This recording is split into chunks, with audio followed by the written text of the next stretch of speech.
ഇപ്പോൾ സ്വഭാവ നടനുള്ള മികച്ച സ്വഭാവ നടനുള്ള പുരസ്കാരം നേടിയ സിദ്ധാർത്ഥ് ഭരതൻ കൂടി നമുക്കൊപ്പം ചേരുകയാണ്. സിദ്ധാർത്ഥ്, കൺഗ്രാറ്റുലേഷൻസ്. എന്താണ് പറയാനുള്ളത്? സന്തോഷം, അതിയായ സന്തോഷം. വേറെന്താ? ബ്രഹ്മയുഗത്തിനെ കുറിച്ച് പറയാമോ? അത് ചെയ്തപ്പോൾ ഉണ്ടായ കാര്യങ്ങൾ.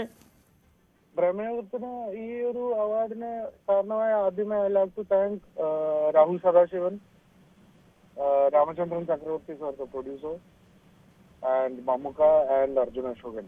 ഇവരുടെ എല്ലാവരുടെയും കൂടെ ഉള്ള ഒരു കറക്റ്റ് ഇടപെടലും കൂടെ നിൽക്കലുമാണ്. എന്നെ ചൂസ് ചെയ്തതിന്റെ പേരിലും ഒക്കെ ആയിട്ടാണ് ഈ ഒരു അവാർഡ് നേടിയെടുക്കാൻ പറ്റിയത്. രാഹുലിന്റെ കറക്റ്റ് ആയിട്ടുള്ള ഗൈഡിങ് ഉണ്ടായിരുന്നു ആ ക്യാരക്ടർ പോർട്രേ ചെയ്യുന്നത്. So really thank you Rahul Sadasivan. മമ്മൂക്കായ്ക്ക് വീണ്ടും അവാർഡ് കിട്ടിയിരിക്കുന്നു, മികച്ച നടൻ. കൂട്ടത്തിൽ ഇത് നമുക്കും കിട്ടിയല്ലോ, അപ്പൊ very nice. So happy to be on the stage with. Okay, thank you so much Siddharth ഞങ്ങളോട് സംസാരിച്ചതിന്.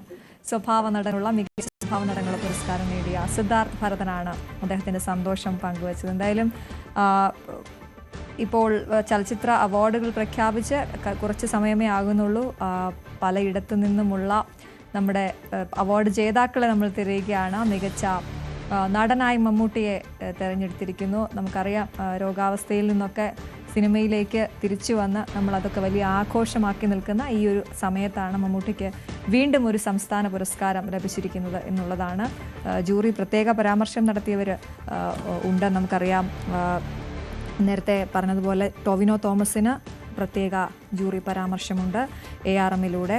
ഒപ്പം മികച്ച സംവിധായകൻ, മികച്ച തിരക്കഥ, മികച്ച സ്വഭാവ നടൻ, അങ്ങനെ നിരവധി പുരസ്കാരങ്ങൾ. മഞ്ഞുമൽ ബോയ്സിനെ സംബന്ധിച്ചിടത്തോളം ഈ ചലച്ചിത്ര പുരസ്കാരം 2024 പുരസ്കാരങ്ങളിൽ ഏറ്റവും ഉയർന്നു നിൽക്കുന്ന സിനിമ മഞ്ഞുമൽ ബോയ്സ് ആണ് എന്ന് തന്നെ പറയാം. മികച്ച നടിയായി തിരഞ്ഞെടുത്തിരിക്കുന്നത് ഫെമിനിച്ചി ഫാത്തിമയിലൂടെ ഷംല ഹംസയാണ്.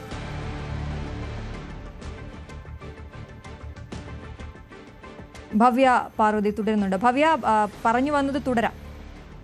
തീർച്ചയായും അശ്വതി, അങ്ങനെ തന്നെയാണ്. എന്തായാലും മമ്മൂക്കയുടെ അഭിനയ ജീവിതത്തിൽ ഏറ്റവും വ്യത്യസ്തമെന്ന് ഉറപ്പിച്ച് പറയാവുന്ന കഥാപാത്രമാണ് ബ്രഹ്മയുഗത്തിലെ കൊടുമൺ പോറ്റി എന്ന കാര്യത്തിൽ സംശയമില്ല. നമ്മുടെ ഭാവാഭിനയ ചക്രവർത്തിക്ക് ഒരിക്കൽ കൂടി സംസ്ഥാന സർക്കാരിൻ്റെ പുരസ്കാരം, അംഗീകാരം ലഭ്യമായിരിക്കുകയാണ്. മമ്മൂട്ടിയുടെ പതിറ്റാണ്ടുകൾ നീണ്ട അഭിനയ ജീവിതത്തിലെ മറ്റൊരു കഥാപാത്രമായും കൊടുമൺ പോറ്റിക്ക് സാമ്യമില്ല. ആ വ്യത്യസ്തത തന്നെയാണ് അദ്ദേഹത്തെ വീണ്ടും ഒരു പുരസ്കാരത്തിൻ്റെ നെറുകയിലേക്ക് കൊണ്ടെത്തിച്ചിരിക്കുന്നത്. ഒരു കഥാപാത്രവും മറ്റൊരു കഥാപാത്രവും തമ്മിൽ തീർത്തും വ്യത്യസ്തത അവകാശപ്പെടുക എന്നത് പ്രേക്ഷകർക്ക് ഏറ്റവും സ്വീകാര്യമായ ഒന്ന് തന്നെയാണ്.